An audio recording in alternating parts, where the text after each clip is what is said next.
আমার এই জার্নিটা যে আমার জীবনের শেষ জার্নি হতে পারে, এই চিন্তা কি আমার আছে? একজন মুসলমান বাড়ি থেকে বের হবে কিভাবে, গাড়িতে উঠবে কিভাবে, গাড়ির সিটে বসবে কিভাবে, প্রত্যেকটা জায়গার কিন্তু একটা সঠিক বিধান আছে। প্রত্যেকে কিন্তু গাড়িতে বসে বসে ইল্লা মাশাআল্লাহ প্রত্যেকের কানে হেডফোন আর মোবাইলে আমরা গান শুনতে থাকি। এই যে একটা সফরটা যে আল্লাহর উদ্দেশ্য হচ্ছে, সফর যে একটা নেকির কাজ, সেখানে আমরা নেই। আত্মাহারিক টিভি, ওহির আলোয় উদ্ভাসিত জীবনের জন্য। শরীয়তের দৃষ্টিতে একজন মুসলমান বাড়ি থেকে বের হবে কিভাবে, গাড়িতে উঠবে কিভাবে, গাড়ির সিটে বসবে কিভাবে, প্রত্যেকটা জায়গার কিন্তু একটা সঠিক বিধান আছে, নিয়ম আছে, দোয়া আছে, যেটা আমরা খুব সহজে বুঝি যে দোয়া। বাড়ি থেকে বের হওয়ার সময় বিসমিল্লাহ তাওয়াক্কালতু আলাল্লাহ ওয়ালা হাওলা ওয়ালা কুওয়াতা ইল্লা বিল্লাহ। গাড়িতে যখন উঠবো তখন বিসমিল্লাহ বলে উঠবো, গাড়িতে বসে আলহামদুলিল্লাহ বলবো। তারপরে সফরের যে দোয়াটা আছে সেই দোয়াটা আমরা পড়বো, সুবহানাল্লাযী সাখারানা হাযা ওয়া মা কুন্না লাহু মুকরিনিন ওয়া ইন্না ইলা রাব্বিনা লামুনকালিবুন। এই দোয়াটা পড়বো। অর্থাৎ আমার সফরটা তো সম্পূর্ণ নিজেকে আল্লাহর উপরে সুপর্দ করে দিতে হবে। আল্লাহুম্মা আনতাস সাহিবু ফিস সাফার ওয়াল খলিফাতু ফিল আহলি ওয়াল মাল। কত সুন্দর চমৎকার দোয়া। আল্লাহ তুমি আমার সফরের সাথী, আবার তুমি আমার আহাল পরিবারের তত্ত্বাবধায়ক। এই সুন্দর সুন্দর যে অর্থবোধক যে দোয়াগুলো আছে, এগুলো আমরা মুসলমান, দুর্ভাগ্য আমাদের, আফসোস যে আমরা দোয়াগুলো কোনো পড়ি না, জানি না, মুখস্থ করি না। যার ফলে আমরা গাড়িতে উঠেই কি করি, গান লাগান শুরু করে দিই। প্রত্যেকে কিন্তু গাড়িতে বসে বসে ইল্লা মাশাআল্লাহ প্রত্যেকের কানে হেডফোন আর মোবাইলে আমরা গান শুনতে থাকি।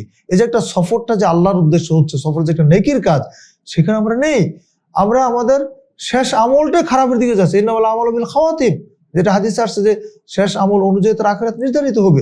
কিন্তু দেখুন, আমরা গাড়িতে বসেই আমরা অন্যায় কিছু করতেছি, খারাপের সাথে জড়িত হচ্ছি, খারাপ কিছু দেখছি। আমরা গাড়িতে বসে বসে এমন এমন দৃশ্য দেখছি যেগুলো আপত্তিকর। আর এই অবস্থা যদি আমরা আমাদের হায়াত শেষ হয়ে যায়, মৃত্যু এসে যায়, তাহলে একটু ভাবুন তো আসলে আমার আখিরাতটা কি হবে। ফাইদা জা আজালুহুম লা ইস্তাখিরুনা সাআতা ওয়া লা ইস্তাকদিমুন। যখন নির্ধারিত সময় এসে যাবে, তখন একটু আগেও হবে না, একটু পরেও না, ঠিক নির্ধারিত সময় কিন্তু মানুষের মৃত্যু হবে। তাহলে আমরা কি জানি যে আমার হায়াত কোথায় শেষ হচ্ছে? আমার এই জার্নিটা যে আমার জীবনের শেষ জার্নি হতে পারে, এই চিন্তা কি আমার আছে? যদি থাকতো তাহলে গাড়িতে ওঠা থেকে নিয়ে আমরা অবশ্যই আল্লাহর জিকির, তাসবিহ, তাহলিলের মধ্যেই থাকতাম।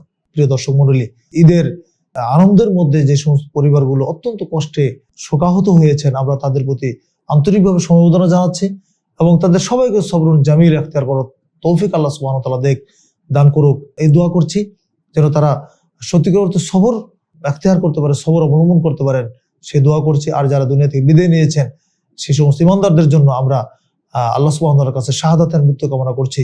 কারণ শহীদের ক্ষেত্রে হাদিসে যে বিষয়গুলো এসেছে, যে সরাসরি জিহাদের ময়দানে যেটা শহীদ, এটা তো শহীদ আছে, এছাড়া হুকুমি কিছু শহীদ আছে যেগুলোর কথা হাদিসে এসেছে। কেউ যদি পানিতে ডুবে মারা যায়, সেও শহীদ।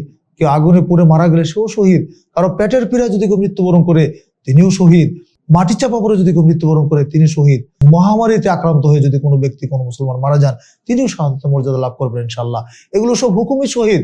যদি ঈমান থাকে, যদি ঈমানদার কোনো ব্যক্তি এই যে কয়েকটা বিষয় বললাম এর মধ্যে যদি ইন্তেকাল করেন, মারা যান, তাহলে তিনি শাহাদাতের মর্যাদা লাভ করতে পারবেন ইনশাআল্লাহ।